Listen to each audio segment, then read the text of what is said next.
PSC ഡയറിയിലേക്ക് എല്ലാവർക്കും സ്വാഗതം. ഇന്ത്യയുടെ ആദ്യ സൗരദൗത്യമായ ആദിത്യ L1 പേടകം 2024 ജനുവരി 6-ന് ഭൂമിയിൽ നിന്ന് 15 ലക്ഷം കിലോമീറ്റർ അകലെ ലഗ്രാഞ്ച് പോയിന്റ് 1-ലെത്തി. പുറപ്പെട്ടതിൻ്റെ എത്രാം ദിവസമാണ് പേടകം ലക്ഷ്യത്തിലെത്തിയത്? 127-ാം ദിവസം. 2023 സെപ്റ്റംബർ 2-നായിരുന്നു വിക്ഷേപണം. ഭൂമിയുടെയോ മറ്റ് ഗ്രഹങ്ങളുടെയോ നിഴൽ തടസ്സമില്ലാതെ സദാസമയവും സൂര്യനെ വീക്ഷിക്കാൻ സാധിക്കുന്ന ബിന്ദുവാണ് ഒന്നാം ലഗ്രാഞ്ച് അഥവാ ലഗ്രാഞ്ച് പോയിന്റ് 1. 5 വർഷക്കാലം ആദിത്യ സൂര്യനെ നിരീക്ഷിച്ച് പഠനം നടത്തും. 1480.7 കിലോഗ്രാമാണ് പേടകത്തിൻ്റെ ഭാരം. ഭൂമിയിൽ നിന്ന് സൂര്യനിലേക്കുള്ള ദൂരം 15 കോടി കിലോമീറ്ററാണ്. അതിൻ്റെ 100-ലൊരു ഭാഗമേ ആദിത്യ L1 സഞ്ചരിച്ചിട്ടുള്ളൂ. ഇത്രയും പോയിന്റ് വ്യക്തമായി ഒന്നുകൂടി കേട്ട് മനസ്സിലാക്കുക. ഇന്ത്യയുടെ ആദ്യ സൗരദൗത്യമായ ആദിത്യ L1 പേടകം 2024 ജനുവരി 6-ന് ഭൂമിയിൽ നിന്ന് 15 ലക്ഷം കിലോമീറ്റർ അകലെ ലഗ്രാഞ്ച് പോയിന്റ് 1-ലെത്തി. പുറപ്പെട്ടതിൻ്റെ എത്രാം ദിവസമാണ് പേടകം ലക്ഷ്യത്തിലെത്തിയത്? 127-ാം ദിവസം.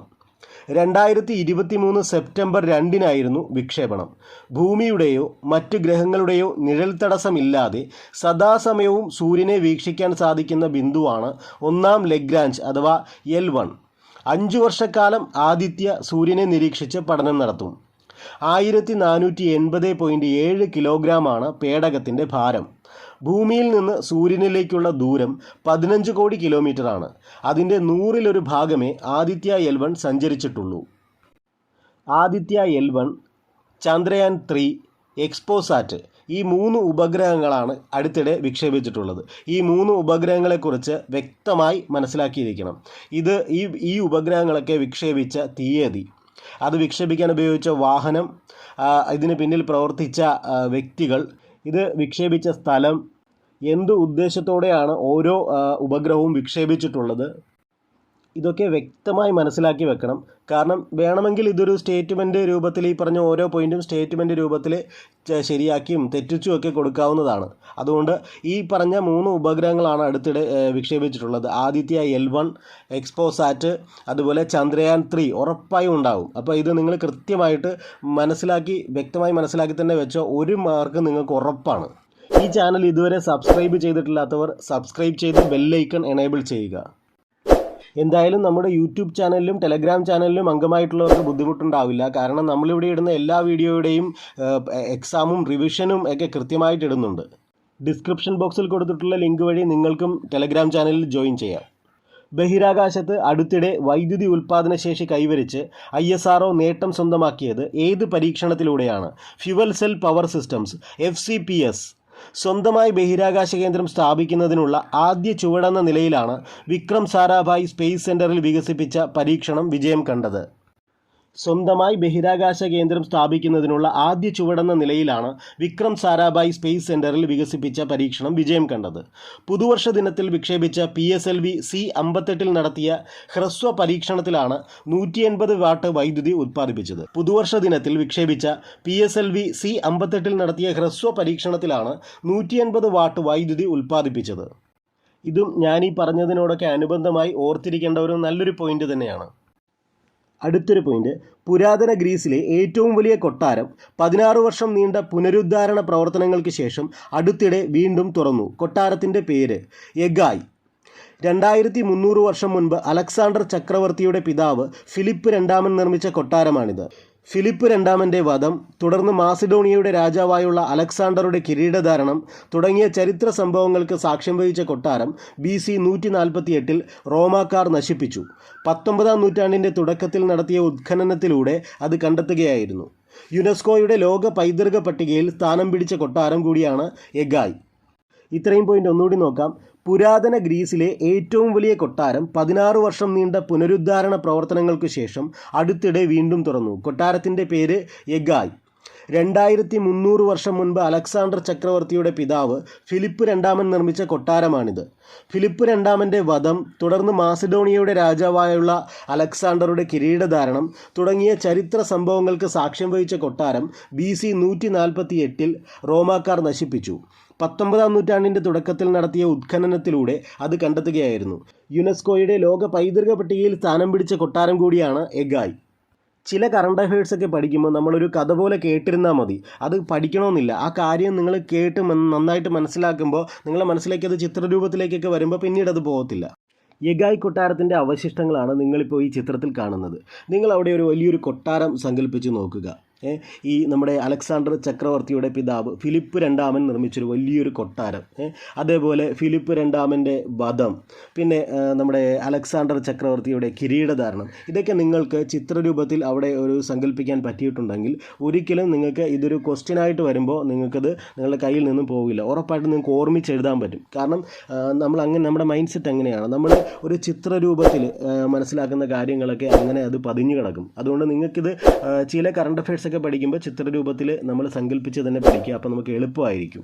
അടുത്ത പോയിന്റ് നമുക്ക് നോക്കാം. ബ്ലൂംബെർഗിൻ്റെ ഇന്ത്യയിലെയും ഏഷ്യയിലെയും അതിസമ്പന്നരുടെ പട്ടികയിൽ ഒന്നാമതെത്തിയത് ഗൗതം അദാനി. സ്വാഭാവികം അല്ലേ? ബ്ലൂംബെർഗിൻ്റെ ഇന്ത്യയിലെയും ഏഷ്യയിലെയും അതിസമ്പന്നരുടെ പട്ടികയിൽ ഒന്നാമതെത്തിയത് ഗൗതം അദാനി. 8.11 ലക്ഷം കോടി രൂപയാണ് അദാനിയുടെ ആസ്തി. 8.6 ലക്ഷം കോടി രൂപയുമായി മുകേഷ് അംബാനി, റിലയൻസിൻ്റെ ഓണറാണ്, നമുക്കറിയാം അല്ലേ, രണ്ടാമതുണ്ട്. ആഗോള കോടീശ്വര പട്ടികയിൽ അദാനി 12ാം സ്ഥാനത്താണ്, മുകേഷ് അംബാനി 13ാം സ്ഥാനത്തും. ഒന്നുകൂടി നോക്കാം. ബ്ലൂംബെർഗിൻ്റെ ഇന്ത്യയിലെയും ഏഷ്യയിലെയും അതിസമ്പന്നരുടെ പട്ടികയിൽ ഒന്നാമതെത്തിയത് ഗൗതം അദാനി. 8.11 ലക്ഷം കോടി രൂപയാണ് അദാനിയുടെ ആസ്തി. 8.6 ലക്ഷം കോടി രൂപയുമായി മുകേഷ് അംബാനി രണ്ടാമതുണ്ട്. ആഗോള കോടീശ്വര പട്ടികയിൽ അദാനി 12ാം സ്ഥാനത്താണ്, മുകേഷ് അംബാനി 13ാം സ്ഥാനത്തും. മറ്റൊരു പോയിന്റ് നോക്കാം. വിദേശകാര്യ മന്ത്രാലയത്തിൻ്റെ പുതിയ വക്താവ് രൺധീർ ജയ്സ്വാൾ.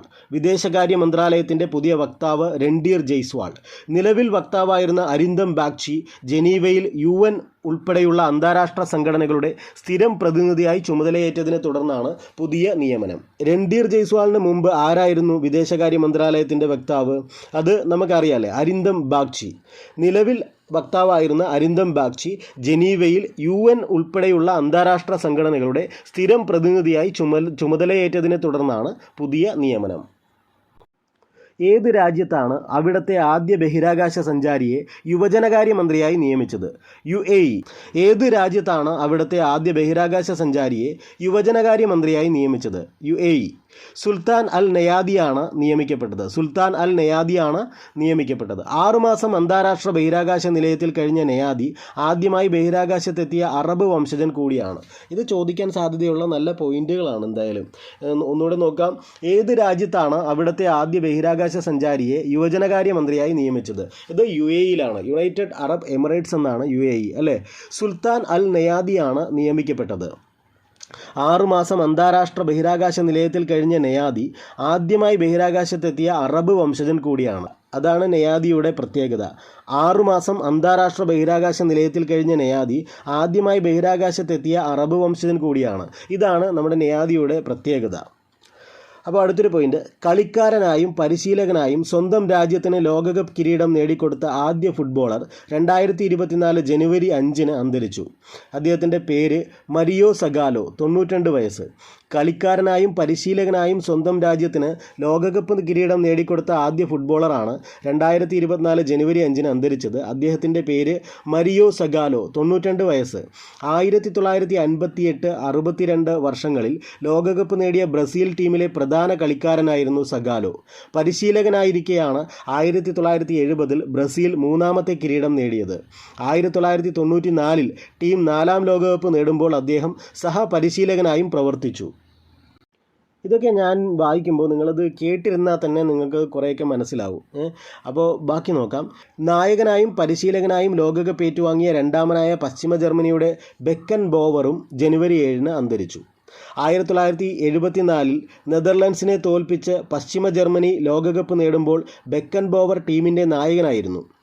1990 അർജന്റീനയെ തോൽപ്പിച്ച് പശ്ചിമ ജർമ്മനി കിരീടം നേടിയപ്പോൾ അദ്ദേഹം പരിശീലകനുമായിരുന്നു. കൈസർ എന്നായിരുന്നു ബോവറുടെ വിളിപ്പേര്. ഇത് നമുക്ക് ഓടിച്ചെന്ന് നോക്കാം. നിങ്ങളിതൊന്ന് ശ്രദ്ധയോടെ കേട്ടിരുന്നാൽ മതി. കളിക്കാരനായും പരിശീലകനായും സ്വന്തം രാജ്യത്തിന് ലോകകപ്പ് കിരീടം നേടിക്കൊടുത്ത ആദ്യ ഫുട്ബോളർ 2024 ജനുവരി 5-ന് അന്തരിച്ചു. അദ്ദേഹത്തിൻ്റെ പേര് മരിയോ സഗാലോ. 1958, 1962 വർഷങ്ങളിൽ ലോകകപ്പ് നേടിയ ബ്രസീൽ ടീമിലെ പ്രധാന കളിക്കാരനായിരുന്നു സഗാലോ. പരിശീലകനായിരിക്കെയാണ് 1970 ബ്രസീൽ മൂന്നാമത്തെ കിരീടം നേടിയത്. 1994 ടീം 4ാം ലോകകപ്പ് നേടുമ്പോൾ അദ്ദേഹം സഹപരിശീലകനായും പ്രവർത്തിച്ചു. നായകനായും പരിശീലകനായും ലോകകപ്പ് ഏറ്റുവാങ്ങിയ രണ്ടാമനായ പശ്ചിമ ജർമ്മനിയുടെ ബെക്കൻ ബോവറും ജനുവരി 7 അന്തരിച്ചു. 1974 നെതർലൻഡ്സിനെ തോൽപ്പിച്ച് പശ്ചിമ ജർമ്മനി ലോകകപ്പ് നേടുമ്പോൾ ബെക്കൻ ബോവർ ടീമിൻ്റെ നായകനായിരുന്നു. 1990 അർജന്റീനയെ തോൽപ്പിച്ച് പശ്ചിമ ജർമ്മനി കിരീടം നേടിയപ്പോൾ അദ്ദേഹം പരിശീലകനുമായിരുന്നു. കൈസർ എന്നായിരുന്നു ബോവറുടെ വിളിപ്പേര്. അപ്പോൾ ഫുട്ബോളിലെ 2 അനശ്വര വ്യക്തിത്വങ്ങളുടെ കാര്യമാണ് നമ്മളിവിടെ ഡിസ്കസ് ചെയ്തത്. ഒന്ന് മരിയോ സഗാലോ, രണ്ടാമത് ബെക്കൻ ബോവർ. അപ്പോൾ അടുത്ത പോയിന്റിലേക്ക് കടക്കാം. അടുത്തിടെ കൊച്ചിയിൽ അന്തരിച്ച തക്കാക്കോ മുല്ലൂരിൻ്റെ പ്രാധാന്യം എന്താണ്? 1976 തകഴിയുടെ ചെമ്മീൻ എന്ന നോവൽ ജാപ്പനീസ് ഭാഷയിലേക്ക് വിവർത്തനം ചെയ്തു. ജപ്പാനിലെ മിറ്റാമിയ സ്വദേശിനിയായ തക്കാക്കോ 1967 മലയാളിയെ വിവാഹം ചെയ്ത ശേഷം കേരളത്തിൽ സ്ഥിരതാമസമാക്കുകയായിരുന്നു. ഒന്നുകൂടി നോക്കാം. അടുത്തിടെ കൊച്ചിയിൽ അന്തരിച്ച തക്കാക്കോ മുല്ലൂരിൻ്റെ പ്രാധാന്യം എന്താണ്? 1976 തകഴിയുടെ ചെമ്മീൻ എന്ന നോവൽ ജാപ്പനീസ് ഭാഷയിലേക്ക് വിവർത്തനം ചെയ്തു. ജപ്പാനിലെ മിറ്റാമിയ സ്വദേശിനിയായ തക്കാക്കോ 1967 മലയാളിയെ വിവാഹം ചെയ്ത ശേഷം കേരളത്തിൽ സ്ഥിരതാമസമാക്കുകയായിരുന്നു. നമ്മുടെ ടെലഗ്രാം ചാനലിലും വാട്സപ്പിലുമായി അടുത്ത PSC പരീക്ഷകൾക്ക് വേണ്ടിയിട്ടുള്ള കോച്ചിങ് നടക്കുന്നുണ്ട്. അതുപോലെ ദിവസവും ഓരോ പ്രീവിയസ് ഇയർ ക്വസ്റ്റ്യൻസ് നമ്മുടെ കുട്ടികളെ പ്രാക്ടീസ് ചെയ്യിക്കുന്നുണ്ട്. ഇവിടെ അപ്ലോഡ് ചെയ്യുന്ന എല്ലാ വീഡിയോകളുടെയും പരീക്ഷയും അതിൻ്റെ റിവിഷനും ഒക്കെ കൃത്യമായി നടത്തി പോകുന്നുണ്ട്. പങ്കെടുക്കാൻ താല്പര്യമുള്ളവർ ഡിസ്ക്രിപ്ഷൻ ബോക്സിലെ ടെലഗ്രാം ചാനലിൻ്റെ ലിങ്ക് വഴി ജോയിൻ ചെയ്യുക. വാട്സപ്പിൽ അംഗമാകാൻ ആഡ്മി എന്ന് റിക്വസ്റ്റ് അയക്കുക. അടുത്ത പോയിന്റ് നോക്കാം. മോശപ്പെട്ട കാലാവസ്ഥ മൂലം ലാൻഡിംഗ് ദുഷ്കരമായ കാർഗിൽ എയർ സ്ട്രിപ്പിൽ രാത്രിയിൽ ആദ്യമായി പറന്നിറങ്ങിയ ഇന്ത്യൻ വ്യോമസേനാ വിമാനം C-130J വിമാനം. ഒന്നുകൂടി നോക്കാം. മോശപ്പെട്ട കാലാവസ്ഥ മൂലം ലാൻഡിംഗ് ദുഷ്കരമായ കാർഗിൽ എയർ സ്ട്രിപ്പിൽ രാത്രിയിൽ ആദ്യമായി പറന്നിറങ്ങിയ ഇന്ത്യൻ വ്യോമസേനാ വിമാനമാണ് C-130J വിമാനം. സമുദ്രനിരപ്പിൽ നിന്ന് 2676 മീറ്റർ ഉയരത്തിലാണ് കാർഗിൽ സ്ഥിതി ചെയ്യുന്നത്. സമുദ്രനിരപ്പിൽ നിന്ന് 2676 മീറ്റർ ഉയരത്തിലാണ് കാർഗിൽ സ്ഥിതി ചെയ്യുന്നത്. 19,951 കിലോഗ്രാം ഭാരം വഹിക്കാവുന്ന വിമാനത്തിന് പരമാവധി ഭാരവുമായി ഒറ്റപ്പറക്കലിൽ 3,300 കിലോമീറ്റർ ദൂരം താണ്ടാനാവും. 19,951 കിലോഗ്രാം ഭാരം വഹിക്കാവുന്ന വിമാനത്തിന് പരമാവധി ഭാരവുമായി ഒറ്റപ്പറക്കലിൽ 3,300 കിലോമീറ്റർ ദൂരം താണ്ടാനാവും. വിമാനത്തിൻ്റെ വേഗം മണിക്കൂറിൽ പരമാവധി 644 കിലോമീറ്ററാണ്. കഴിഞ്ഞ നവംബറിൽ സിൽക്യാരയിൽ തുരങ്കത്തിൽ കുടുങ്ങിയ തൊഴിലാളികളെ പുറത്തെത്തിക്കാനുള്ള രക്ഷാപ്രവർത്തനത്തിനുള്ള ഉപകരണങ്ങളുമായി ഈ വിമാനം പറന്നിറങ്ങിയിരുന്നു. കഴിഞ്ഞ നവംബറിൽ സിൽക്യാരയിൽ തുരങ്കത്തിൽ കുടുങ്ങിയ തൊഴിലാളികളെ പുറത്തെത്തിക്കാനുള്ള രക്ഷാപ്രവർത്തനത്തിനുള്ള ഉപകരണങ്ങളുമായി ഈ വിമാനം പറന്നിറങ്ങിയിരുന്നു. കലാപം നടന്ന സുഡാനിൽ നിന്ന് കഴിഞ്ഞ വർഷം 121 പേരെ ഇന്ത്യയിലെത്തിക്കാനുള്ള ദൗത്യത്തിലും ഭാഗഭാക്കായിരുന്നു. കലാപം നടന്ന സുഡാനിൽ നിന്ന് കഴിഞ്ഞ വർഷം 121 പേരെ ഇന്ത്യയിലെത്തിക്കാനുള്ള ദൗത്യത്തിലും ഭാഗഭാക്കായിരുന്നു. ഇത്രയും കാര്യങ്ങൾ ഒന്നുകൂടി പറയാം, ശ്രദ്ധയോടെ കേൾക്കുക. മോശപ്പെട്ട കാലാവസ്ഥ മൂലം ലാൻഡിംഗ് ദുഷ്കരമായ കാർഗിൽ എയർ സ്ട്രിപ്പിൽ രാത്രിയിൽ ആദ്യമായി പറന്നിറങ്ങിയ ഇന്ത്യൻ വ്യോമസേനാ വിമാനമാണ് C-130J വിമാനം. സമുദ്രനിരപ്പിൽ നിന്ന് 2676 മീറ്റർ ഉയരത്തിലാണ് കാർഗിൽ സ്ഥിതി ചെയ്യുന്നത്. 19,951 കിലോഗ്രാം ഭാരം വഹിക്കാവുന്ന വിമാനത്തിന് പരമാവധി ഭാരവുമായി ഒറ്റപ്പറക്കലിൽ 3,300 കിലോമീറ്റർ ദൂരം താണ്ടാനാവും. വിമാനത്തിൻ്റെ വേഗം മണിക്കൂറിൽ പരമാവധി 644 കിലോമീറ്ററാണ്. കഴിഞ്ഞ നവംബറിൽ സിൽക്യാരയിൽ തുരങ്കത്തിൽ കുടുങ്ങിയ തൊഴിലാളികളെ പുറത്തെത്തിക്കാനുള്ള രക്ഷാപ്രവർത്തനത്തിനുള്ള ഉപകരണങ്ങളുമായി ഈ വിമാനം പറന്നിറങ്ങിയിരുന്നു. കലാപം നടന്ന സുഡാനിൽ നിന്ന് കഴിഞ്ഞ വർഷം 121 പേരെ ഇന്ത്യയിലെത്തിക്കാനുള്ള ദൗത്യത്തിലും ഭാഗഭാക്കായിരുന്നു. കാര്യങ്ങളൊക്കെ കേട്ടിരുന്നപ്പോൾ നിങ്ങൾ ലൈക്ക് ചെയ്യാൻ മറന്നു എന്ന് തോന്നുന്നു. ഒന്ന് ലൈക്ക് ചെയ്യണേ. എത്ര വർഷത്തിന് ശേഷമാണ് ഇന്ത്യയുടെ പ്രതിരോധ മന്ത്രി ബ്രിട്ടനിൽ സന്ദർശനം നടത്തിയത്? 22 വർഷം. 22 വർഷത്തിന് ശേഷമാണ് ഇന്ത്യയുടെ പ്രതിരോധ മന്ത്രി ബ്രിട്ടനിൽ സന്ദർശനം നടത്തിയത്. 2002 ജനുവരി 22 വാജ്പേയി സർക്കാരിലെ പ്രതിരോധ മന്ത്രിയായ ജോർജ് ഫെർണാണ്ടസ് ആണ് ഏറ്റവും ഒടുവിൽ ബ്രിട്ടനിലെത്തിയത്. 2002 ജനുവരി 22 വാജ്പേയി സർക്കാരിലെ പ്രതിരോധ മന്ത്രിയായ ജോർജ് ഫെർണാണ്ടസ് ആണ് ഏറ്റവും ഒടുവിൽ ബ്രിട്ടനിലെത്തിയത്. ഇപ്പോഴത്തെ പ്രതിരോധ മന്ത്രി രാജ്നാഥ് സിംഗ് 2024 ജനുവരി ആദ്യം ത്രിദിന സന്ദർശനം നടത്തിയിരുന്നു. ഇപ്പോഴത്തെ പ്രതിരോധ മന്ത്രി രാജ്നാഥ് സിംഗ് 2024 ജനുവരി ആദ്യം ത്രിദിന സന്ദർശനം നടത്തിയിരുന്നു. ഒന്നുകൂടി ശ്രദ്ധയോടെ കേൾക്കുക. എത്ര വർഷത്തിന് ശേഷമാണ് ഇന്ത്യയുടെ പ്രതിരോധ മന്ത്രി ബ്രിട്ടനിൽ സന്ദർശനം നടത്തിയത്? 22 വർഷം. 2002 ജനുവരി 22-ന് വാജ്പേയി സർക്കാരിലെ പ്രതിരോധ മന്ത്രിയായ ജോർജ് ഫെർണാണ്ടസ് ആണ് ഏറ്റവും ഒടുവിൽ ബ്രിട്ടനിലെത്തിയത്. ഇപ്പോഴത്തെ പ്രതിരോധ മന്ത്രി രാജ്നാഥ് സിംഗ് 2024 ജനുവരി 1 ത്രിദിന സന്ദർശനം നടത്തി. അടുത്തൊരു പോയിന്റ്, 2024 81ാമത് ഗോൾഡൻ ഗ്ലോബ് പുരസ്കാരങ്ങളിൽ 5 നേടിയ ചലച്ചിത്രം ഓപ്പൺ ഹൈമർ. ഈ ഓപ്പൺ ഹൈമർ എന്നുള്ള സിനിമ ഒന്ന് നോട്ട് ചെയ്ത് വെച്ചോളണം. ഈ ഓസ്കാർ അവാർഡിൽ 13 നോമിനേഷൻ കിട്ടിയിട്ടുണ്ട് ഈ സിനിമയ്ക്ക്. ഇതിൻ്റെ സംവിധായകൻ ക്രിസ്റ്റഫർ നോളനാണ്. ഞാൻ കഴിഞ്ഞൊരു വീഡിയോയിൽ പറഞ്ഞതുപോലെ നമ്മൾ ഈ റോഡിലൂടെ പോകുമ്പോൾ സഞ്ചരിക്കുമ്പോൾ ഈ കാണുന്ന ഇംഗ്ലീഷ് സിനിമകളുടെ പോസ്റ്ററൊക്കെ ശ്രദ്ധിക്കണം. കാരണം എന്താണെന്ന് വെച്ചാൽ അന്താരാഷ്ട്ര തലത്തിൽ ശ്രദ്ധ നേടിയ സിനിമകളായിരിക്കും ഇന്ത്യയിൽ റിലീസ് ചെയ്യുന്നത്. അപ്പോൾ അതുകൊണ്ട് തന്നെ അതിൻ്റെ സംവിധായകൻ, ആ സിനിമയുടെ പേര്, അതിൽ അഭിനയിച്ചിട്ടുള്ളവരുടെയൊക്കെ പേര് നമ്മൾ നോട്ട് ചെയ്ത് വെക്കുകയാണെങ്കിൽ ഇതേപോലെ പഠിക്കാൻ വേണ്ടിയിട്ട് ഇവർ വരുമ്പോൾ നമുക്കത്രയും ബുദ്ധിമുട്ടുണ്ടാകത്തില്ല. അല്ലെങ്കിൽ ആദ്യമായിട്ട് ഈ പേരുകളൊക്കെ കേൾക്കുമ്പോൾ നമുക്ക് പാടായിരിക്കും. അതേസമയം സിനിമാ പോസ്റ്റർ നോക്കുമ്പോൾ നമ്മൾ പഠിക്കാനല്ലോ, ജസ്റ്റ് ശ്രദ്ധിക്കാൻ വേണ്ടി ആയതുകൊണ്ട് നമ്മുടെ മൈൻഡ് അത് ആ ഒരു ലാഘവത്തിൽ അത് എടുത്തോളും. അത് കഴിഞ്ഞിട്ട് നമുക്ക് എളുപ്പമായിരിക്കും പഠിക്കാനിരിക്കുമ്പോൾ. അപ്പോൾ ഇവിടുത്തെ പോയിന്റ് നമുക്ക് നോക്കാം. 2024 81ാമത് ഗോൾഡൻ ഗ്ലോബ് പുരസ്കാരങ്ങളിൽ 5 നേടിയ ചലച്ചിത്രം. ഇവിടെ ആ ഗോൾഡൻ ഗ്ലോബ് പുരസ്കാരം എത്രാമത്തേതാണ് എന്നത് നോട്ട് ചെയ്യണം. 81ാമത് ഗോൾഡൻ ഗ്ലോബ് പുരസ്കാരമാണ് 2024. അപ്പോൾ 2024 81ാമത് ഗോൾഡൻ ഗ്ലോബ് പുരസ്കാരങ്ങളിൽ 5 നേടിയ ചലച്ചിത്രം ഓപ്പൺ ഹൈമർ ആണ്. മികച്ച സംവിധായകൻ ക്രിസ്റ്റഫർ നോളൻ, നടൻ കിലിയൻ മർഫി, പശ്ചാത്തല സംഗീതം ലുഡ്വിഗ് ഗൊറാൻസൺ, സഹനടൻ റോബർട്ട് ഡൗണി ജൂനിയർ, മികച്ച ചിത്രം എന്നീ പുരസ്കാരങ്ങളാണ് ഓപ്പൺ ഹൈമർ നേടിയത്. അപ്പോൾ 5 പുരസ്കാരങ്ങൾ നേടിയെന്ന് പറഞ്ഞു. ആ 5 പുരസ്കാരങ്ങളാണ് പറയുന്നത്. ഒന്ന്, മികച്ച സംവിധായകനുള്ള പുരസ്കാരം നേടി, അത് സിനിമ സംവിധാനം ചെയ്ത ക്രിസ്റ്റഫർ നോളനാണ്. പിന്നെ മികച്ച നടൻ കിലിയൻ മർഫിയാണ്, മികച്ച നടൻ കിലിയൻ മർഫി. പശ്ചാത്തല സംഗീതം ലുഡ്വിഗ് ഗൊറാൻസൺ, അല്ലെ, പശ്ചാത്തല സംഗീതത്തിനുള്ള അവാർഡ് നേടിയത് ലുഡ്വിഗ് ഗൊറാൻസൺ ആണ്. പിന്നെ സഹനടൻ അത് റോബർട്ട് ഡൗണി ജൂനിയർ ആയിരുന്നു, റോബർട്ട് ഡൗണി ജൂനിയർ. മികച്ച ചിത്രമായും തിരഞ്ഞെടുക്കപ്പെട്ടു, അല്ലേ. അപ്പോൾ മികച്ച ചിത്രം എന്നീ പുരസ്കാരങ്ങളാണ് ഓപ്പൺ ഹൈമർ നേടിയത്. മികച്ച സംവിധായകൻ, മികച്ച നടൻ, മികച്ച പശ്ചാത്തല സംഗീതം, മികച്ച സഹനടൻ, മികച്ച ചിത്രം, ഇങ്ങനെ 5 കാറ്റഗറിയിലായിട്ടാണ് ഈ 81ാമത് ഗോൾഡൻ ഗ്ലോബ് പുരസ്കാരം ലഭിച്ചിട്ടുള്ളത്. അണുബോംബിൻ്റെ സൃഷ്ടാവായ റോബർട്ട് ഓപ്പൺഹൈമറുടെ ജീവിതകഥ പറയുന്ന സിനിമയിൽ കിലിയൻ മർഫിയാണ് ഓപ്പൺഹൈമറെ അവതരിപ്പിച്ചത്. അപ്പോൾ അണുബോംബിൻ്റെ സൃഷ്ടാവ് നമുക്കറിയാമല്ലോ, റോബർട്ട് ഓപ്പൺഹൈമർ നമ്മൾ പഠിക്കുന്നതാണ്, ആറ്റം ബോംബിൻ്റെ പിതാവ് എന്നല്ലേ. അണുബോംബിൻ്റെ സൃഷ്ടാവായ റോബർട്ട് ഓപ്പൺഹൈമറുടെ ജീവിതകഥ പറയുന്ന സിനിമയിൽ കിലിയൻ മർഫിയാണ് ഓപ്പൺഹൈമറെ അവതരിപ്പിച്ചത്. കിലിയൻ മർഫി, ആ പേരൊന്ന് ഓർത്തിരിക്കണം. നിങ്ങൾ ആ പോസ്റ്റർ എന്തായാലും നിങ്ങൾ ശ്രദ്ധിച്ചിട്ടുണ്ടെങ്കിൽ നിങ്ങളുടെ മനസ്സിൽ ഉണ്ടാവും. ആ കിലിയൻ മർഫി, ഒരാളിങ്ങനെ നിൽക്കുന്ന ഓപ്പൺഹൈമർ, ഒരു റെഡിഷ് അല്ലേ, ഒരു ഫയർ പാറ്റേൺ അല്ലെങ്കിൽ ഒരു റെഡിഷ് കളറിലാണ് ആ പോസ്റ്റർ പ്രത്യക്ഷപ്പെട്ടിട്ടുള്ളത്, അല്ലേ. ചലച്ചിത്ര ടെലിവിഷൻ രംഗത്തെ മികച്ച നേട്ടങ്ങൾക്ക് ഹോളിവുഡ് ഫോറിൻ പ്രസ് അസോസിയേഷൻ 1944 മുതൽ നൽകി വരുന്ന പുരസ്കാരമാണ് ഗോൾഡൻ ഗ്ലോബ്. ചലച്ചിത്ര ടെലിവിഷൻ രംഗത്തെ മികച്ച നേട്ടങ്ങൾക്ക് ഹോളിവുഡ് ഫോറിൻ പ്രസ് അസോസിയേഷൻ 1944 മുതൽ നൽകി വരുന്ന പുരസ്കാരമാണ് ഗോൾഡൻ ഗ്ലോബ്. അടുത്തൊരു പോയിന്റ് നോക്കാം. അതിനു മുമ്പായി ഈ ചാനൽ ഇതുവരെ സബ്സ്ക്രൈബ് ചെയ്തിട്ടില്ലാത്തവർ സബ്സ്ക്രൈബ് ചെയ്യുക, ടെലഗ്രാമിൽ ജോയിൻ ചെയ്യുക.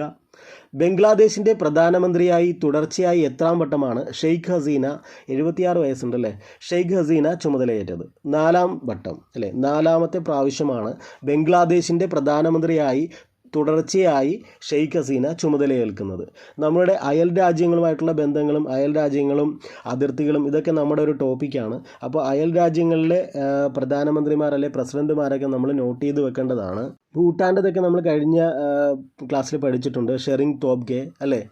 മാലിദ്വീപിൽ മുഹമ്മദ് മുയിസു, ബംഗ്ലാദേശിൽ ഷെയ്ഖ് ഹസീന. അപ്പോൾ ഇങ്ങനെ ഇതെല്ലാം നമ്മൾ നോട്ട് ചെയ്ത് വയ്ക്കുക.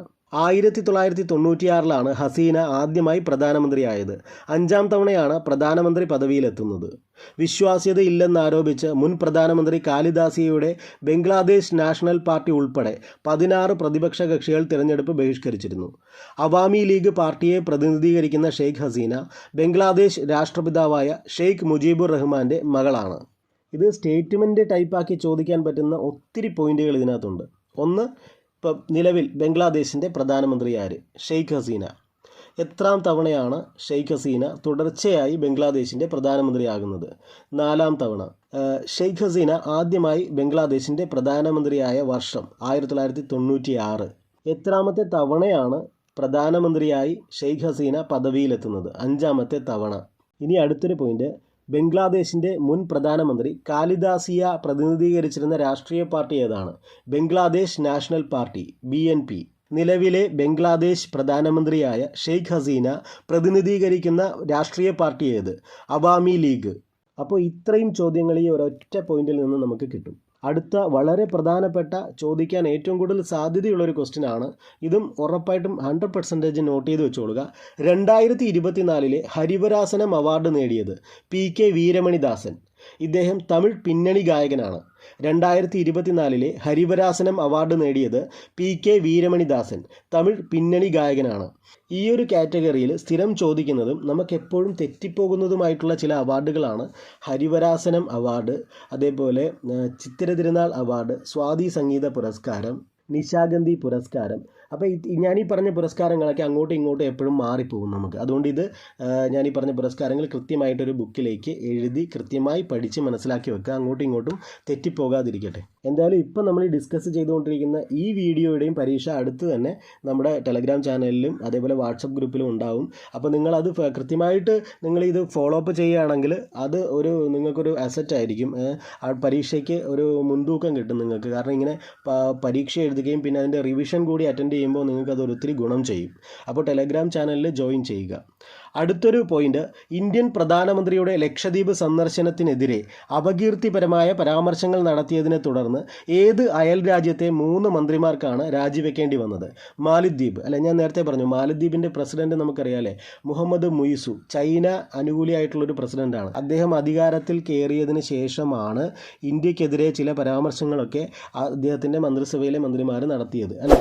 അതിനെ തുടർന്ന് അങ്ങോട്ടേക്കുള്ള ചില നമ്മുടെ ഈ ട്രിപ്പുകളൊക്കെ ക്യാൻസലാക്കി അല്ലെ, ആ ട്രിപ്പുകളൊക്കെ ലക്ഷദ്വീപിന് കൊടുക്കുകയൊക്കെ ചെയ്തു. നമ്മളത് വാർത്തയിൽ കണ്ടതാണ്. അപ്പോൾ നമുക്ക് ചുറ്റുവട്ടത്ത് നടക്കുന്ന ഇത്തരം സംഗതികൾ, പ്രത്യേകിച്ച് അയൽ രാജ്യങ്ങളുടെ പ്രശ്നങ്ങളൊക്കെ നമ്മൾ നോട്ട് ചെയ്യണം. പത്രത്തിലും ന്യൂസ് ചാനലിലും ഒക്കെ കാണുമ്പോൾ നോട്ട് ചെയ്യണം. അതൊക്കെ നമുക്ക് ചോദ്യമായി വരും അല്ലേ. ഇപ്പോൾ ഇവിടെ നോക്കിയാൽ അത് ഏത് രാജ്യമാണെന്നാണ്? മാലിദ്വീപ്. ഒന്നുകൂടെ നോക്കാം. ഇന്ത്യൻ പ്രധാനമന്ത്രിയുടെ ലക്ഷദ്വീപ് സന്ദർശനത്തിനെതിരെ അപകീർത്തിപരമായ പരാമർശങ്ങൾ നടത്തിയതിനെ തുടർന്ന് ഏത് അയൽ രാജ്യത്തെ 3 മന്ത്രിമാർക്കാണ് രാജിവെക്കേണ്ടി വന്നത്? മാലദ്വീപ്. ലഹരി വസ്തുവായ കറുപ്പ് ഉൽപ്പാദിപ്പിക്കുന്നതിൽ 2023 മുന്നിലെത്തിയ രാജ്യം മ്യാൻമാറാണ്. അഫ്ഗാനിസ്ഥാനെ പിന്തള്ളിയാണ് മ്യാൻമാർ ഒന്നാമതെത്തിയത്. ഇത് കറുപ്പ് ഉൽപ്പാദിപ്പിക്കുന്നത് അഫ്ഗാനിസ്ഥാനാണ് എന്ന് നമുക്കറിയാമായിരുന്നു അല്ലേ. ഇപ്പോൾ അഫ്ഗാനിസ്ഥാനെ പിന്തള്ളി മ്യാൻമാർ മുന്നിലേക്ക് വന്നിരിക്കുകയാണ് അല്ലേ. ഈ മ്യാൻമാറിൽ ആയാലും അഫ്ഗാനിസ്ഥാനിലായാലും കറുപ്പ് ഉൽപ്പാദിപ്പിക്കുക എന്ന് പറഞ്ഞു കഴിഞ്ഞാൽ അതൊരു ഡേഞ്ചർ സിറ്റുവേഷൻ ആണ്. കാരണം കറുപ്പ് മരുന്നായിട്ട് ഉപയോഗിക്കുന്നതാണ്, എങ്കിലും അതിനേക്കാൾ അധികം അത് ഉപയോഗിക്കുന്നത് മയക്കുമരുന്നായിട്ടാണ് അല്ലേ. അപ്പോൾ അതിൽ ഉൽപ്പാദനം കൂടുക എന്ന് പറഞ്ഞാൽ അതൊരു ഡേഞ്ചർ സിറ്റുവേഷനാണ് അല്ലേ. അപ്പോൾ ഞാനിങ്ങനെയൊക്കെ കണക്ട് ചെയ്ത് പറയുന്നത് നിങ്ങൾക്ക് എളുപ്പത്തിൽ ഓർത്തിരിക്കാൻ വേണ്ടിയിട്ടാണ് കേട്ടോ. എക്സാം ഹാളിൽ ഇത് ഗുണം ചെയ്യും. ലഹരി വസ്തുവായ കറുപ്പ് ഉൽപ്പാദിപ്പിക്കുന്നതിൽ 2023 മുന്നിലെത്തിയ രാജ്യം മ്യാൻമാറാണ്. അഫ്ഗാനിസ്ഥാനെ പിന്തള്ളിയാണ് മ്യാൻമാർ ഒന്നാമതെത്തിയത്. ലോകത്തിലെ ഏറ്റവും വലിയ ധ്യാന കേന്ദ്രമായ സൊർവേദ് മഹാമന്ദിർ പ്രധാനമന്ത്രി നരേന്ദ്രമോദി ഉദ്ഘാടനം ചെയ്തത് എവിടെയാണ്? വാരണാസി. എവിടെയാണ്? വാരണാസി. ലോകത്തിലെ ഏറ്റവും വലിയ ധ്യാന കേന്ദ്രമായ സൊർവേദ് മഹാമന്ദിർ പ്രധാനമന്ത്രി നരേന്ദ്രമോദി ഉദ്ഘാടനം ചെയ്തത് വാരണാസിയിലാണ്. 7 നിലകളുള്ള മന്ദിരത്തിൽ ഒരേ സമയം 20,000 പേർക്ക് ധ്യാനിക്കാൻ കഴിയും. 7 നിലകളുണ്ട് ആ മന്ദിരത്തിന് അല്ലേ. അവിടെ ഒരേ സമയം 20,000 പേർക്ക് ധ്യാനിക്കാൻ കഴിയും. അപ്പോൾ ഇത്രയുമാണ് 2024 ഫെബ്രുവരി 10 ഇറങ്ങിയ തൊഴിൽ വാർത്തയിലെ കറണ്ട് അഫയേഴ്സ്. എന്നെ കേട്ടിരുന്ന എല്ലാവർക്കും നന്ദി.